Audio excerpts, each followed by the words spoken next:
എന്താ ആക്ഷേപിച്ചത്?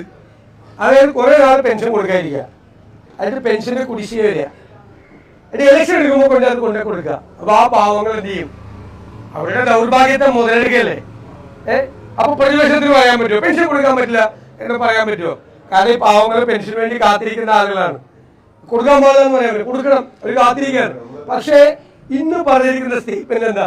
ഗവൺമെന്റിന്റെ ഭാഗത്തു നിന്നുള്ള ഇത് കാത്തു സൂക്ഷിച്ചു വെച്ചിരുന്ന പണമാണ് ഇവർക്ക് കൊടുക്കാൻ വേണ്ടിയെന്ന്.